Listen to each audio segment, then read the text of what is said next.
Good evening and welcome to the New Athens. You need to emerge from this COVID 1984 pandemic with the tools to create a new world.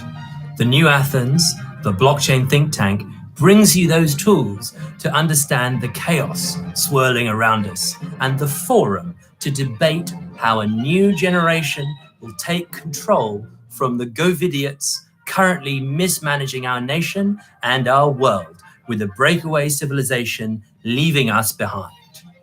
Watch our Friday Night Lights live stream from the bunker on the New Athens YouTube channel for the best that is thought and said on the issues of the day. Ask not what the New Athens can do for you. Ask what you can do for the New Athens. If you like it, leave a like. If you like the content, please subscribe and share. I'm Lorenzo Mefsud, founder of the New Athens. Thank you so much, and I'll see you. We're just going to jump the weekend. Fantastic. So hello he's going and to go away welcome for to the the New weekend till Athens Sunday podcast and, here in we just the expect to bunker, get going on Monday. At Mornington Media. I've got to go. We have with us What I'll today do is I'll give you a call a once I special send the email, guest check it's okay. who is still on the phone, getting builders to construct his new studio. So Lembit Opik, here we are. I'm not free yet. You we haven't still doing his thing. we haven't agreed the amount you're going to pay me. I'm not doing anything. Is this being filmed? Well, we're in negotiations right now for a he's big, trying to get it again. You might want to call him in about partnership 20 minutes and say with, this is. I told him you're pretty angry with me. And Lembit's he's new embarrassed by studio. this. We have to put an email in as well. But let me call you after because it's just go live. And I'll call you a bit. we may be live. Okay, now. Okay, so how much? How much? There's a co-branding deal. It's fine. Okay. we'll get it on the back end. Don't worry. So I'm bringing the pounds and you're bringing the pence. Yes. Just Welcome, Lembit. quick ones. How long is it? As long as we have. How long do we have? You've got to get going for 12:30. How long is the final thing you want to put out? Maybe an hour. Okay, we better get going. That's good. All right, I'm completely here. These cameras don't even look at me. Anything. It's really weird. Okay. I just want them both at me. Yes, that's probably what you are. Do have a pretty face and a very recognizable one. Much more than one out of two. Yeah. Okay. Hello and welcome to the New Athens podcast. Here we are in the bunker, hunkered down in Mornington Media. It's a lovely late September day, and we have with us today one Lembit Opik, special guest, friend of Mornington Media, long-standing. I think you first came together in a film. Yes, not me, but a friend known to both of us. A person of interest, let's call him, took on a big national bank and he won. Yes. And that was when I was an MP. I still had a real job. Yes, Montgomeryshire. Yes, it was. Montgomeryshire in mid-Wales. And yes. I was impressed because he was standing up for the little person. And they got into more or less the top 10 of the charts, more or less. Should have been number one. And the rest was of a history, song associated with... I bought the particular bank and the bank lost. Oh yeah, yes. You remember in the original? Yes, I do. Yeah, no, I do. I remember having been shown it, and we should actually put it on the channel as I bought the bank and the bank lost. Yes. They even paid the interest and the court costs. A non-corporeal voice comes from offset, proving he knows nothing about how making programs normally happens, but that non-corporeal voice is, of course, Oliver now, our producer and host here tonight. But you'll have to put that sound in afterwards because he's not mic'd for sound. Yes. Am I the only professional in this entire studio? We understand. Yeah, we've got 200 people in here working on this. It's ridiculous. So we met last week at a hippie protest camp outside of the Excel Centre. Actually, technically we did. Yes. So I cycled up, and Oliver came along. We were in our barbers, and I had my Etonian old school fake tie. Thanks to real. And we were suddenly presented with a microphone. Here was Lembit Opik. What had he been doing? Well, he had suddenly become a roving correspondent, and we were interviewed as the representatives of the hippie peace camp outside of the Excel Centre protesting the great arms fair. So we spoke about blockchain and the future of electricity transformers being made in China and whether Britain has an ethical foreign policy or any foreign policy at all. We basically covered everything. Yeah, I think so. that was a sort of stunning introduction. And then we suddenly realised, so there's a media empire being built quietly in the west of London here, Northwest. And that is something that really inspires and has a place, because there's nothing like it, really, as far as I understand. Well, there was Elstree, but we're better. May not be bigger, and there was Ealing Comedy. We might be the successors to Ealing Comedy, and it was very serendipitous that we met you outside that arms fair. You were the second most important person I interviewed that day, after Vivienne Westwood. Who would have thought it? She was there. I met her son actually at the Eccentrics Club, which is in the National Liberal Club. It's like it got a little room. I thought that was the whole building, but there we go. Yeah, no. It's funny because it's like it's quite a sort of try hard thing in the end. And so we met Vivienne Westwood's son there, and he came with Agent Provocateur. Yeah, and I said to him, hey, whenever I hear the name Agent Provocateur, I always imagine a man in a basque and like fishnets and suspenders, because it's masculine, right? Agent Provocateur. Agent Provocateurs would be a girl. I tend to think of it as a man with a gun. Yes, actually. Yes, yeah, it was Semtex on a railway line somewhere in France. Yes, it's either generational or this has become a counselling session. Yes, a little bit of both. So somewhere between the French Resistance and someone in drag. Well, it could be both. Of course. I don't think he really. I don't think he really wanted to change the name on that basis, but. There we go. Joe was it, I think. Anyway, so that was the other day. I think somebody let off some fireworks once we'd gone. It was a celebration. Yes. So somebody had masqueraded as one of the keepers of the Excel Centre. It's a little bit like Kim Jong-un, but smaller. Yes. That's yes. Little rocket man. Yes. Very good. Yeah. No flies on today. So yeah, we started there. We found Quakers singing hymns. We found hippies in a peace camp, who then we became the spokesman for, oddly enough. And you did it well. You did it well. Thank you. That's very kind. And then we found your studios that are currently coming together out in Greenford, northwest London, just off the A40. The former motorcycle museum. That's now, right. Is that? Did you get that site because you were helping the motorcyclists when you were in Parliament? In the second spooky act of serendipity, I am still the Director of Communications and Public Affairs for the Motorcycle Action Group. That's MAG for short. That is pretty much the voice of riders' rights in the UK. Set up in 1973, and you'll like this as a libertarian, to oppose compulsory helmets. Yes. Not that we're against helmets, it's just we're against compulsion. Yes. So it was a principled stand. That's why I love working with them. And by a strange twist of fate, the Motorcycle Museum in northwest London it stopped. It stopped operating, stopped functioning. The place has become pretty derelict. And we've gone in there. But it is perhaps something that we'll understand when we die, the strange connections which weren't accidental at all.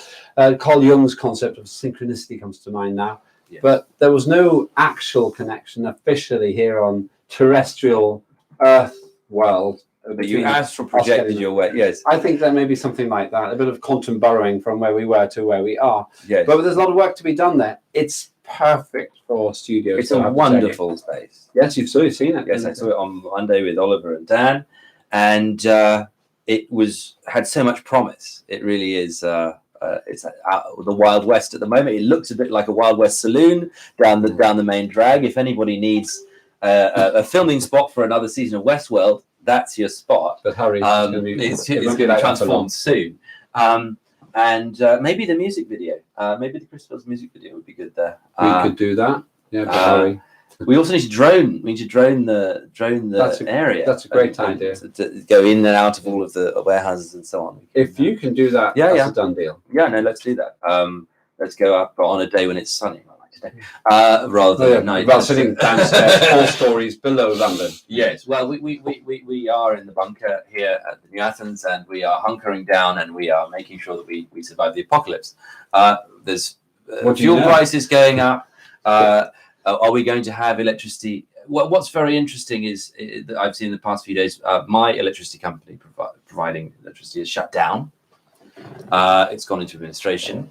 but there's been no loss of service because it's actually a short squeeze on the sort of capitalist club of providers of electricity and gas, and they just buy kilowatt hours. They don't pump anything. They don't provide any pylons or pipelines. They just buy low and sell high on us. And so we've seen the same with the privatization of the railways, I think. And, yeah, it's middleman added value. Yeah. You buy it here, you sell it there. Every market operates like that. But what's interesting about the current crisis is that all of those fairly get-rich-quick energy companies, ideologically promoted to try to create competition, have found themselves in the invidious position where the cost of the gas at wholesale is greater than the cost of the price-capped sale at retail. Yes. So in order to stay in business, they have to sell at a loss. Anybody who's read Catch-22 knows that Milo Mindbender could have done that. M&M Enterprises. Absolutely. Where he actually sold eggs for less than he bought them, but made a profit. And I had to read that page many times, but it does make sense. So go explain. You buy them at 7 cents.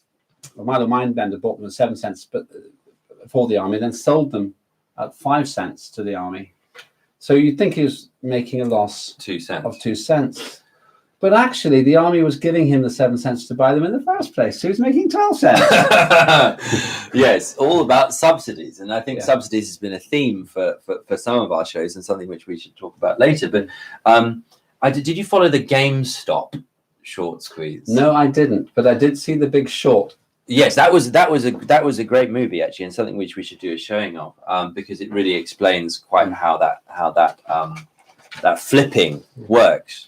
We think you're doing a big short on art, but so the GameStop short squeeze that happened a few months ago, a subreddit came up with this notion of here's a company that does good things. It gives nerds computer games, and yet its investors, the private equity class, have decided to tank its stock. So we're going to buy its stock and push its price up and take all of their short positions and squeeze them out. So there was a major private equity house on Wall Street that actually had to close its doors thanks to some Reddit characters who all bought the stock. And they said, look, we're going to pump the price. And so their short position, in the inverse of Burry in Big Short, their short position will crash and they'll have their bets called in. So they did it. Yeah, they did it. They must have had millions to do this. But they were penny stocks, you see. So the aggregate. This is the power of democracy. The aggregate risk for each one of these people buying their penny stocks was very low. But the thing is, that's a one-off. It's a bit like when you see somebody who's won the lottery. Some people win the lottery. Most of us don't. And so that's a one-off. And also, the banker always wins in the end, in my view. So that might be a laudable, or for those who want to be anti-establishment, a laudable exception. By and large, you can't beat the system. I was an MP for 13 years. When you get close to beating the system comes right back at you. And that's the issue. We were talking about beating banks earlier on. Very rarely it happens. You have to have every card in the pack to beat the bank. So what I find interesting about what you're saying, and actually really about the way that your whole project works, is giving people hope without giving them a guarantee. And that's the right thing to do. Now, the opposite's actually happened with gas and the crash of the gas energy companies, because people are losing hope, even though they actually don't need to be afraid. Because they're going to carry on getting their gas supply. These gas companies have nothing to do with the actual supply. As you There's nothing to do with gas. Nothing to do with there's no vertical integration. It doesn't come out of the ground for them. They don't get it into the pipes. They just take some gas from there and sell it there. Yes. I wish I'd thought of it, but not this week.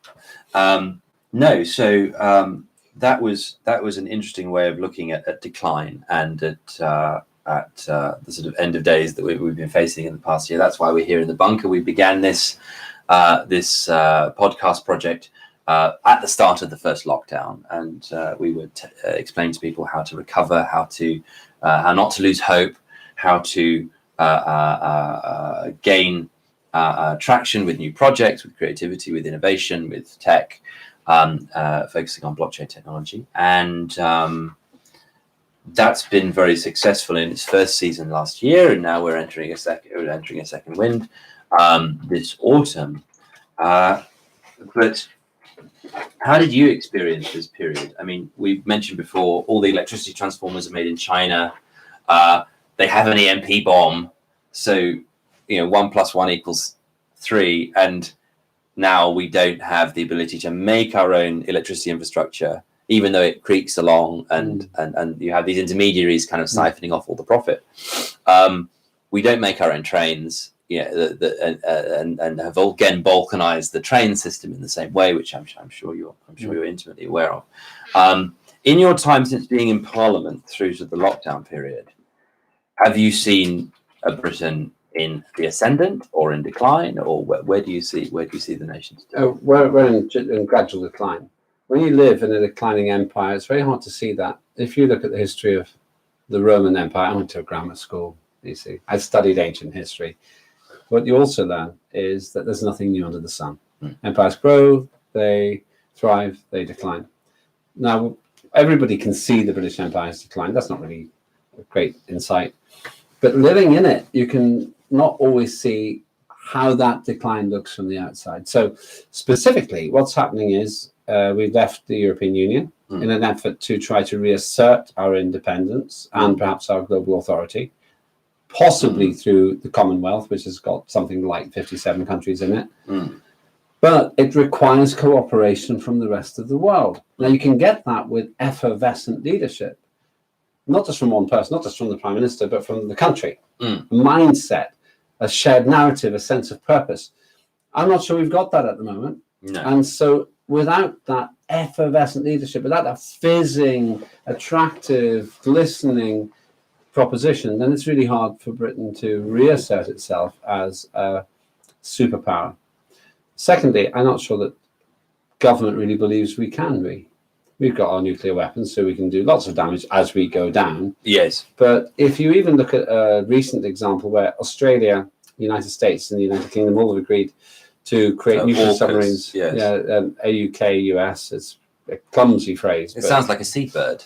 The orca, the great orcas. Yeah, or actually, it sounds more like a killer whale to me. But there we go. Yes. And the fact is, it doesn't quite have the venom of a killer whale because number one, it's bound to go over budget. Number two, it's a three-way action. Number three, the French hate it because they wanted us to buy conventional submarines instead. Diesel, yeah. Yeah, and number four, if America's in it, they're kind of going to be the senior partner here. Yeah. So I see a country now which is looking for partners, and at the same time, I'm sure I said that already. I see a country. Oh, well, that's how good my words are. All over the world, yes. they're coming back. Out. We literally live in an echo chamber. Yes. The collective unconscious lives. In fact, that's one of these things where it seems that these ideas have their time later. So Jung's idea of the collective unconscious, that's social media. Yeah, he had the idea that somehow people communicate their ideas and have the same zeitgeist. I think that does happen. I think it's always happened. Yeah. It's easier to, on the previous thing, Britain, slow decline. End of. In fact, I think they sit well against one another. That's what I was going to say. Carl Jung's concept of synchronicity is interesting. I mentioned that before, and quite seriously, it is unusual how things happen to get together. I happen to be on GB News, which is trying really hard to establish itself as a genuinely free voice for news. Your friend, my friend Ollie, happened to be watching it. So he sent me a text. I called him, and the rest is history. I'm sitting in this room with you doing this because he happened to be watching the right channel at the right time. Yes. Now, surely more than just coincidence, I suggest. Now, this idea of collective consciousness comes in here, both in terms of the mindset, the zeitgeist of the United Kingdom, which I think is limiting itself to not thinking it can be all supreme and powerful and on the same footing as Russia and America and China, whatever the politicians might say down in Westminster. Secondly, if this concept of collective consciousness is right, then what we think is really important in relation to what we can do. And I find that interesting. Now, you're right. The electronic manifestation of this is social media because everything's available to everyone all over the world. Yes. This morning, before I came here, I was doing an interview with someone in Kuala Lumpur. Yesterday evening, I had a global conference with a digital democracy. It's something I'm involved in called Ascardia. And there were 16 different countries all on the screen. And that's normal to us. It's, in my view, probably happened always. But in the past, it's been more, if you like, spiritual or whatever spiritual means. So I don't think it's new. I just think we've dimensionalized it in a way that people can actually sort of see. But remember, there's nothing physical in a virtual connection any more than there's something physical in the psychic connection. I see what you're saying. So where we're at is a declining empire whose great reset was stalled.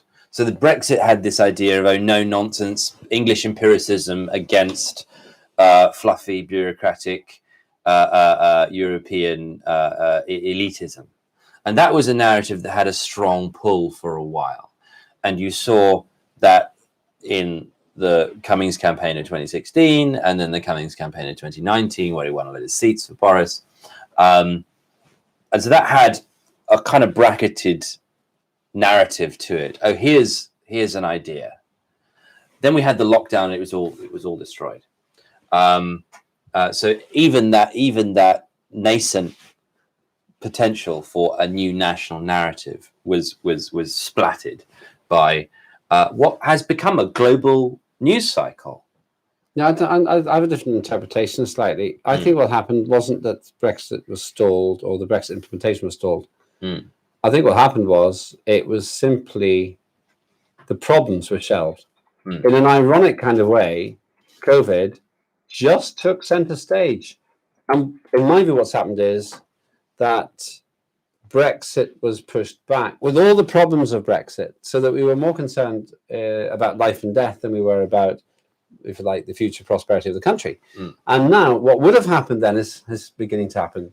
Shortage of lorry drivers, difficulty with gas supplies, punitive tariffs, in my view, clearly designed to punish the United Kingdom for leaving, which is understandable because Brussels doesn't want others to leave too, and Greece and Italy are potentially quite wobbly in that regard. And elements of Spain, Catalonia, the Basque Country. That's right, because if Britain makes it, they'll say, well, why are we stuck in what amounts to a super state where our economy can't automatically calibrate itself to where it needs to be? The great thing about exchange rates is that it sorts out a particular problem. If you're in trouble, your exchange rate goes down, it's cheaper to export and you sell more. Oversimplification, but that's essentially what it is. Yes. Now, my feeling, therefore, is that all of these problems were nascent, they were bound to be faced, but we didn't have to face them for a while because Europe collectively said, the world collectively said, just hold on a moment, let's get this fixed, and then we'll go back to the old problems. And if I'm right about that, then all that's happening now is the Brexit turkeys are coming home to roost. I'm not even saying that Brexit would necessarily fail. I'm unlike my old party, the Liberal Democrats, who simply are fixated with the whole thing and want to sit around saying, I told you so, we should rejoin the European Union, even though that ship has sailed now. I'm saying Brexit could be made to work, but it's not being made to work because some dumb decisions have been made, and back to that lack of self-confidence. So you said that we had to have a global support for that ever to work. Now we don't have it specifically in Washington. Trump was pro-Brexit and anti-EU and anti-NATO. Now we have Biden, who is pro-EU, pro-China. And so that confluence in time of a Brexit and a Trump White House, that doesn't exist anymore. So that, again, is another blockage in Washington for a trade deal, for joining USMCA, the new NAFTA style trade deal. Well, slight nuance here. Trump's supporters are telling him to say that. Not sure how much, not Trump's, Biden's supporters are telling him to say. Trump thought for himself. I think Biden might be more driven by his advisors. But you're right, this current administration doesn't seem to feel it owes us any real special relationship favors at all. Yes. And despite the spin in some of the British media, it wasn't a successful trip. He can go on about the environment all he wants. An environmental agenda which is based on virtue signaling rather than science, I might point out. Quite right. We might get to that today. But he can go on about that all he wants. That's not going to make Britain great. It's not going to restore an economic special relationship. Okay, so Brits can go to America again. That's good for the... if you've been vaccinated. If you've been vaccinated. demonstrates that. Or prove, I suppose, that you haven't got the disease in some other way.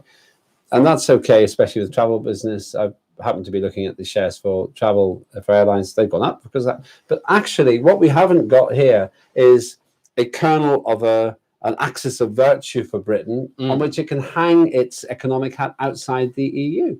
So we're floating in between these various things. Back to this point of leadership. If I were the Prime Minister, and it's not a declaration of interest, I'd be going to China, not to tell them to sort themselves out, but to say, can we sort ourselves out with you? China's incredibly important here. I'd be going to the EU saying, look, we are where we are.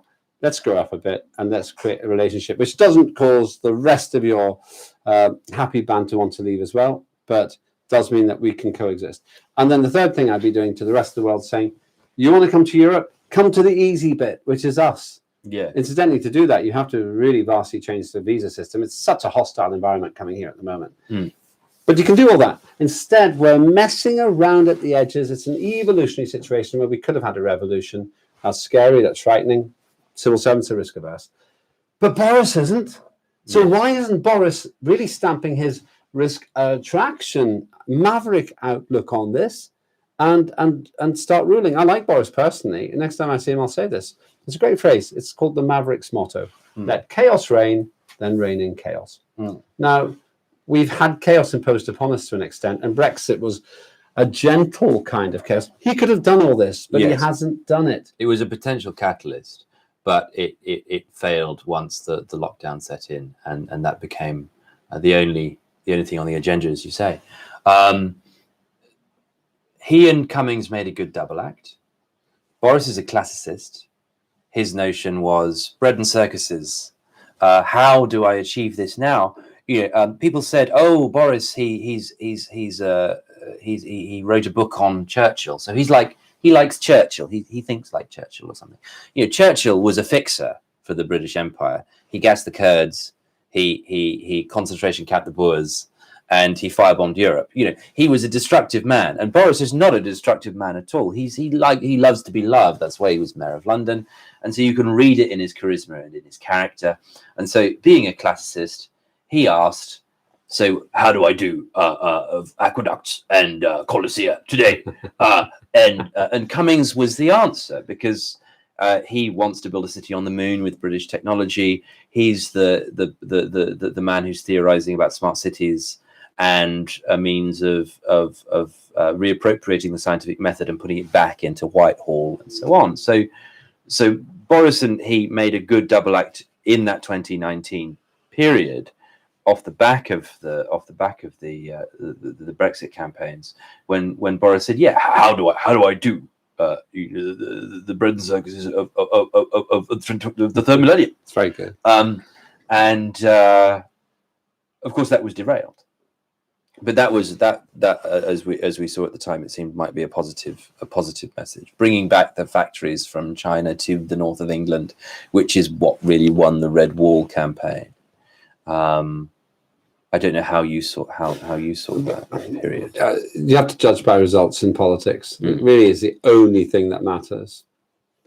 And I had the record majority in my constituency up to that point, and then the very next election I lost. That's all that matters. I won, I lost. That's it. You can really distill it down to that. 1-0. That's it. Now with Cummings, he delivered fantastic results from an electoral standpoint with Boris. So Boris would probably have done this anyway. I'm not sure you can really say that Cummings achieved it, but on the same principle I've just described, he was on the winning side, so then he gets the plaudits. Then Cummings made some schoolboy errors, which were, in my view, contingent on his personality. It's not a surprise to me that he made those mistakes. And then he went out rather ignominiously, to be honest. My reading of the situation is that Boris is an electoral asset. I very accurately predicted what was going to happen in the 2019 election on air. It's all on the record. Got this about right. Because I could see that Boris transcends the kind of party political details that mainly don't matter to the public. Most people will never be in a political party. Most people don't. What is it? 500,000 members of Labour at the maximum, and 100,000 Tories or something. Yeah, It's the less tiny numbers. If you had them all together, percentage of the population. add them all together, less than 2% of I think it's less than 2% of the whole of the British population have ever been a political party. 98% don't really care. Yes. You say, well, he's a Conservative. Oh, he's Boris. Yes. I had that. I got votes from people who weren't Lib Dems, who were Conservatives, just because they liked me, and then they didn't like me, and I'm sure lots of Lib Dems didn't vote me because they didn't like me. So see, people in studios, no offence, get very hung up about the details. Yes. The public don't, and that's why Boris is an electoral asset. In terms of narrative, in terms of story, that's where he's in danger. Now, I'm an intense libertarian. I know where I stand on everything. And I'm also keen on what you implied was important, the scientific method. And Boris has fallen into exactly the same trap as so many other people following the new religion, aka climate crisis. Called climate crisis because global warming crisis doesn't work because parts of the world are getting colder. Yeah. And so to take this as just one example, if Boris Johnson really, really wanted to be a leader with stamina in terms of the intellectual rigor, he should take out a leaf out of somebody who I really disliked and disliked even more after I met her, Margaret Thatcher. I didn't like her at all. I think she wrecked the country. But she was popular because whether you liked her or not, you knew what she stood for. Some of it was cynical. We now know that she was determined to destroy the coal industry, for example, just as Arthur Scargill, the head of the coal miners, National Union of Miners at the time, said. But she was very strong-minded and very clear in that sense. Now, Boris could do the same. In this worked example, he could say, there is no climate crisis. CO2 is our friend because actually it's a fertilizer and the world is getting greener. But he's actually said the opposite. Yes. In the United Nations, he said the world's going to desertify. That's actually scientifically wrong. It's demonstrably wrong. So in this example, if Boris, and I'll say this to him next time, if Boris wants to be brave on this, he'll say, I've looked at the facts. We've got not much to worry about here. Second example, in this worked example, just to keep it on one tone, he thinks that if we don't act now, then we won't stop climate change. Here's some news for you. We won't stop climate change. Ever. Yeah. Ever.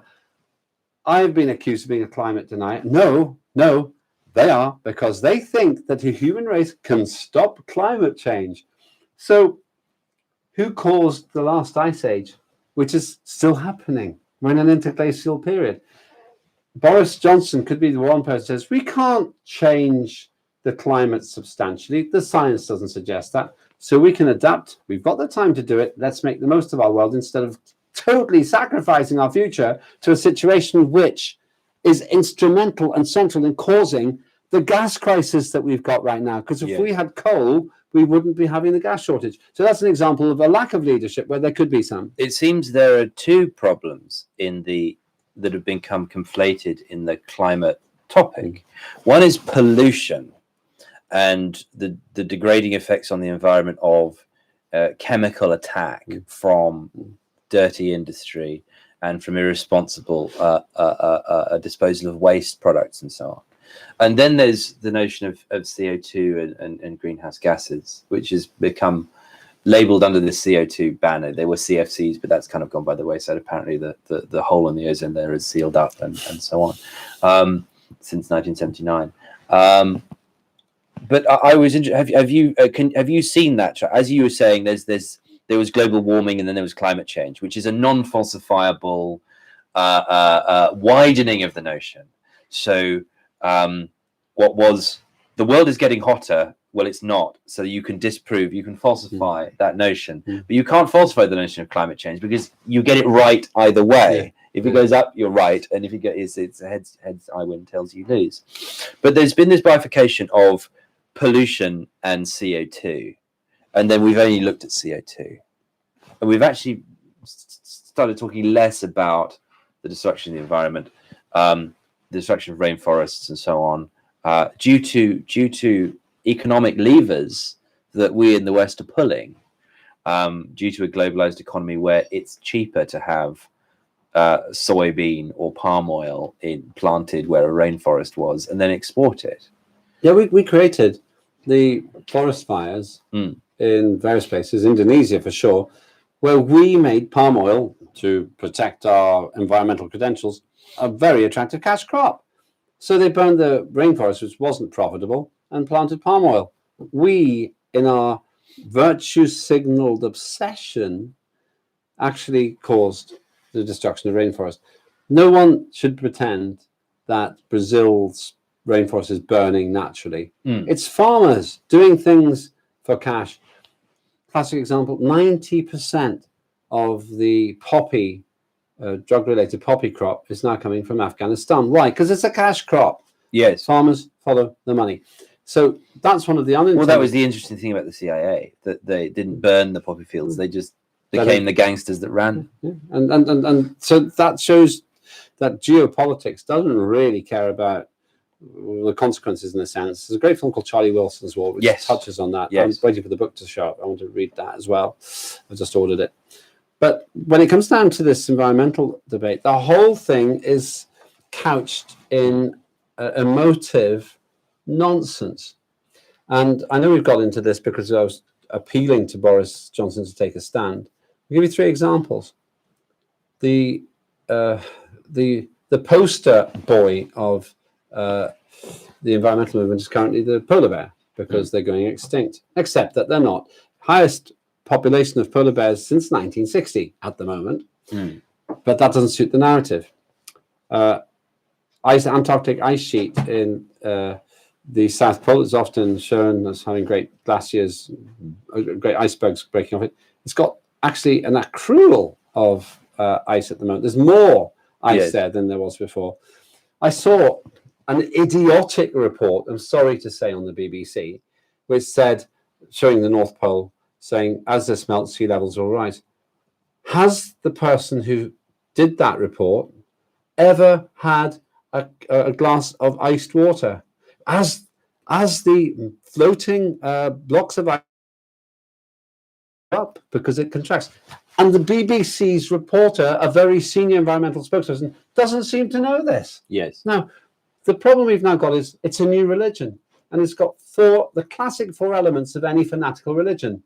The end of the world is nigh. It's all your fault. But if you repent, you will be saved. Indulgences at the door. Yeah, absolutely. Yes. So that's what we've got now. And back to the Boris Johnson point, he could just look at the science. He's not a stupid person and say, hang on a sec, there isn't any justification for banning petrol engine vehicles and diesel engine vehicles in 2030 and motorbikes in 2035, because it's the best way of powering vehicles. We're extending the drivetrain for the energy to the wheel from about 2 meters to 360 kilometers or more.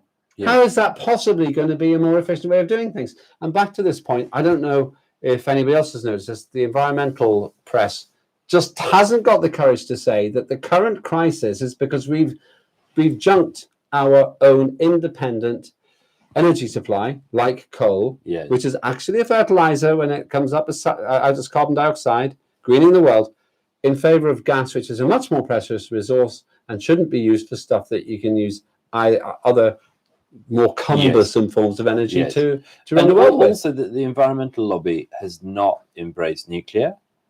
Much as there's an issue with the waste, it's much more efficient and it's a high-tech solution.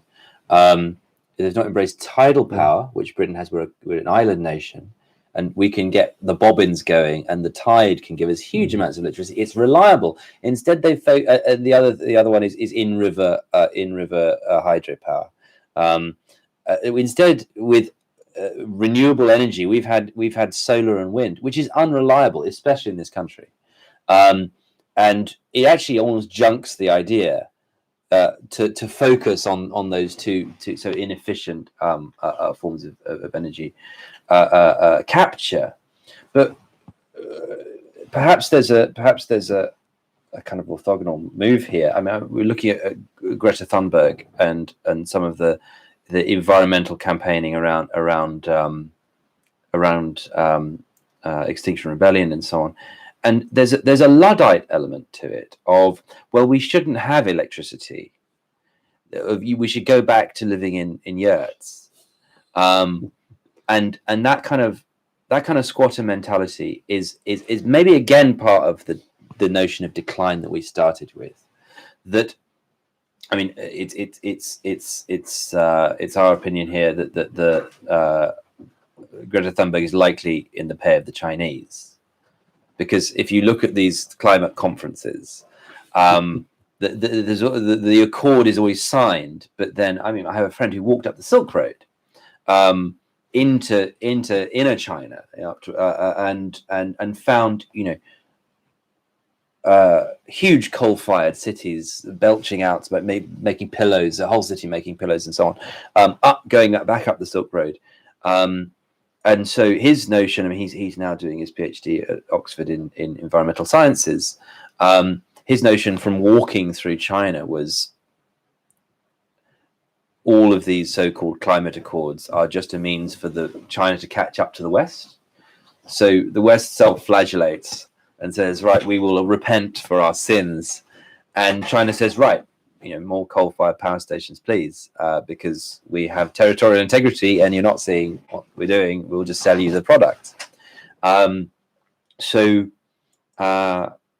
we're in a position where we have sort of this Luddite element of, well, why don't we go back to the land? Why don't we not do crop rotation and not have enough food to sustain the population? Why don't we reduce the population? And then how do we achieve that? Maybe through a plague.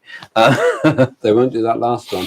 When you talk to the environmentalists, they almost never have the courage to talk about population control.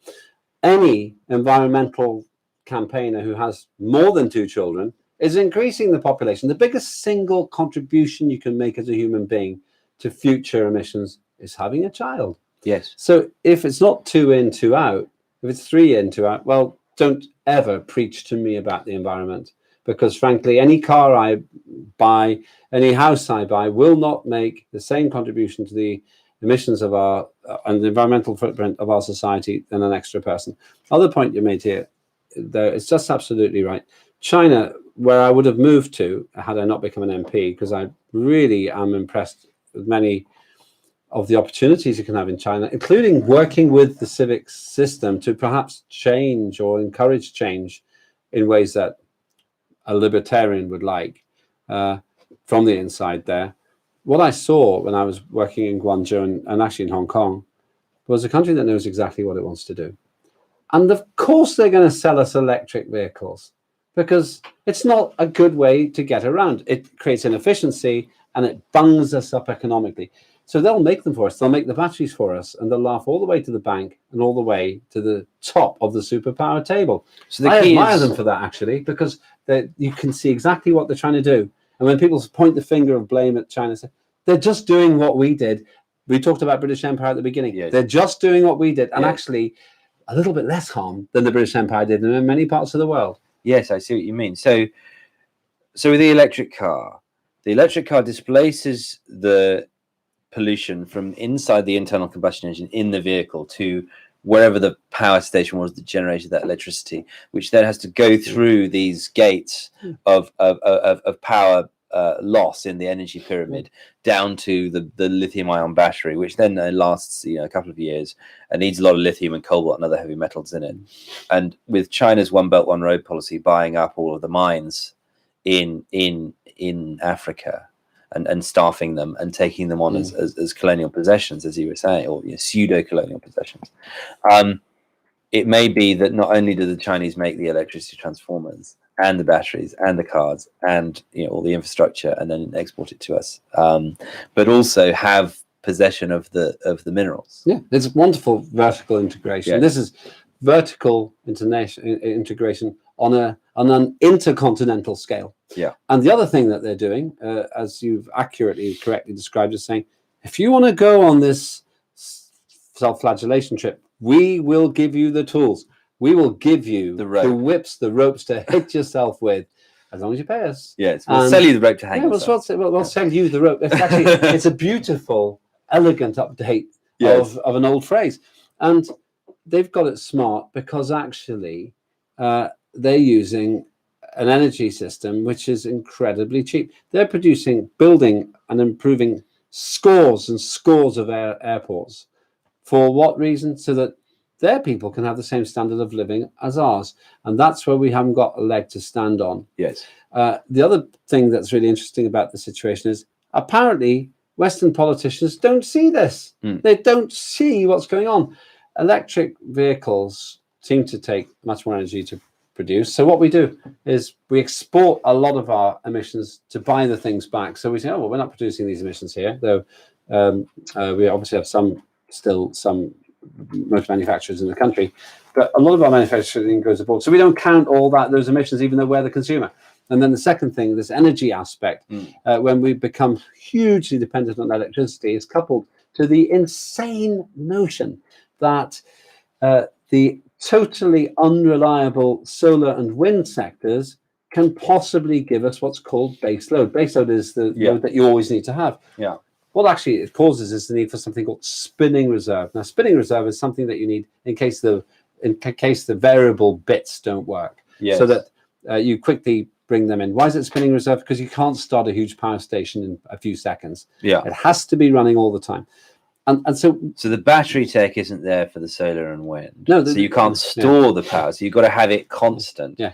And as I saw from Michael Moore's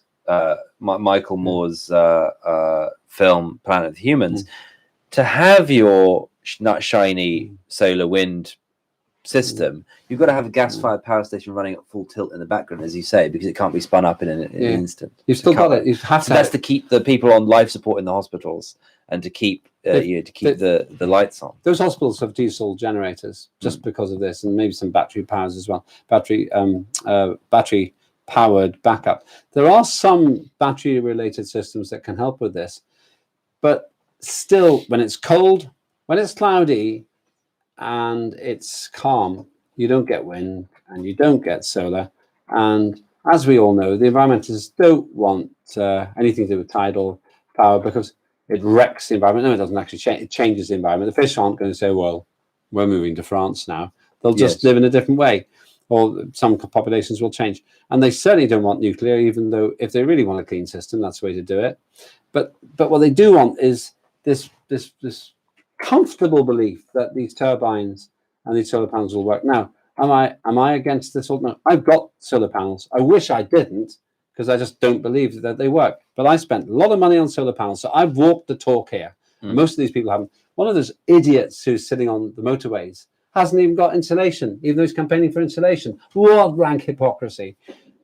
But if you put all this together, we've talked about zeitgeist, somehow they get away with it because of this remorseless indoctrination that we're heading towards the end of the world. In the 1970s, the same sorts of people were saying we're heading for an ice age. Funnily enough, they were right. We are heading for an ice age. That's actually correct. We don't know when it's going to start. But then they've now shifted around to global warming. When we had a very flat period or even slight cooling in the world, then they changed it to climate change. And climate change is something we've had for the 2.5 billion years that the atmosphere has been roughly the way it is now. I get frustrated by this because I am a scientist and I want the world to be successful. I respect China for taking a more informed view of it, but I don't respect the politicians who've fallen for this hook, line and sinker and worshipped at the altar of a girl from Sweden whose mother says that she can see CO2 molecules in the air. I want to ask Greta, what does it look like? And can you tell the difference between a CO2 molecule and a carbon monoxide molecule, CO? And can you really see you can see 400 atoms in every million atoms? You have got amazing eyesight. And I can't remember if she wears glasses or not, but she shouldn't need to. Climate Protestants and climate Catholics. Maybe it's time for a climate reformation. Yes, indeed. That didn't end well, did it? But we already have the Spanish Inquisition, and no one expects that. No, quite. So on virtue signaling, have we turned the personal into the political? And you mentioned there's a guy who's sitting on a motorway who hasn't even got insulation in his home.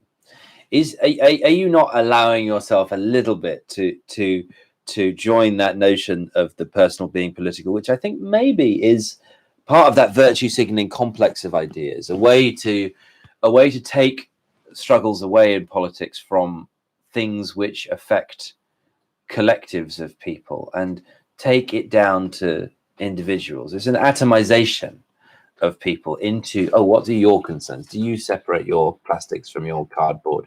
Have you done your penance for this particular aspect? Have you thought about where your emissions are being exported to on a global basis? But no, because it's, I do my thing, I do my bit. Then actually that's a way of packaging that and saying, right, well, then that's not, you don't actually think about it. You just do the little thing, and the personal is political. You pay lip service to the woke lobby or whatever it is, and then you've had your nomine patri, and then you come back next week. And so a lot of politics has stopped being about big ideas in terms of national projects, and has become about pettifogging personal issues. We've ended up in a political environment where every person's individual view matters. As a libertarian, that's fine.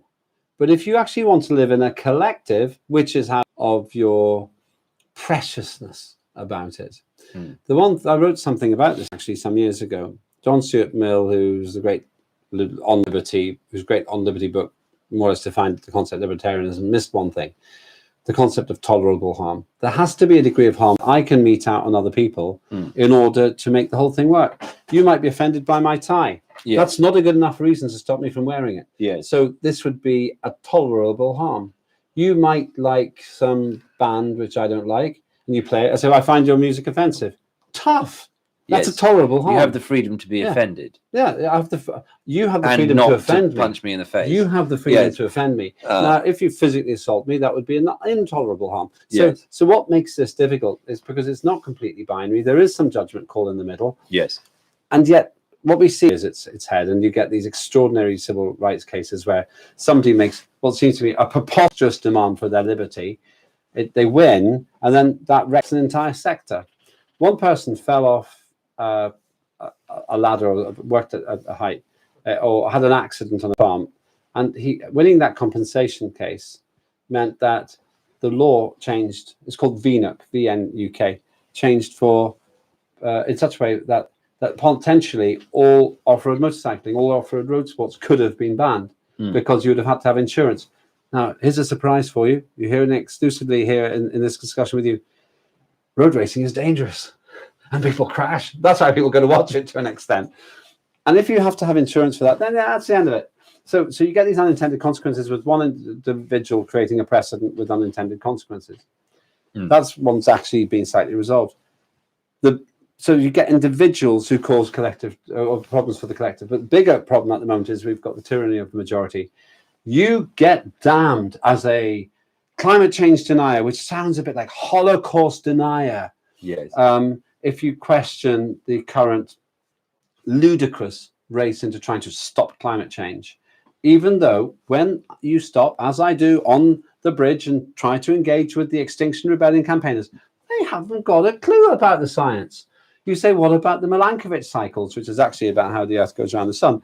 And they haven't even heard of them. And they lose interest once you begin to say, and what about the situation on the West Antarctic ice sheet? Or what about the fact that the North Pole melts and the sea level won't rise? They don't care. Well, these aren't positions of democratic debate and proving of ideas in a free marketplace of ideas. And that's really, I think, what we've got to aim at if we're going to make democracy work, is democracy is a highest common factor, not a lowest common denominator, to allow people to debate together, to allow people to come to an understanding based on engagement rather than lip service to a set of ideas they haven't even bothered to research, which are their own. Mostly they haven't. Most people aren't consciously interested in politics. Most people aren't. Why should they be? It's a minority sport. It takes a lot of effort to become an expert practitioner at it. Yeah. And it can be very, very, very abrasive. In terms of the content, the job of politicians is to do the sort of research I've described and to take expert advice. But we're in a situation where that's not happening, and that's dangerous for democracy. It's very dangerous for the West, and it's a very big opportunity for those like China who just take a slightly more informed approach. Yes, and have more executive power. I mean, thinking about whips, how many members actually read the legislation versus vote with where the whip tells you to go. I'm getting a wink from Oliver, our producer. He just likes you. He does want to be my girlfriend, but that's he has asked that before. But long hair. I'm gender conformed. I can't be a girlfriend. If you want to make a comment, Ollie, get a mic. So, Lembit, thank you so much for coming. I think we may have to wrap, but it's been a really fascinating insight into our position today. And where we might go in terms of democracy in the future, and a quick trot around geopolitics. Thank you so much for coming on, and we'll see you in studio when we get the studio ready in Ealing. Unless the world ends and I was completely wrong about you should have been in this bunker all along. Yes, could be. Fantastic. Thank you so much, Lembit. Thank you to Oliver, and thanks for our studio audience. This has been the New Athens signing off, and I'll see you next time.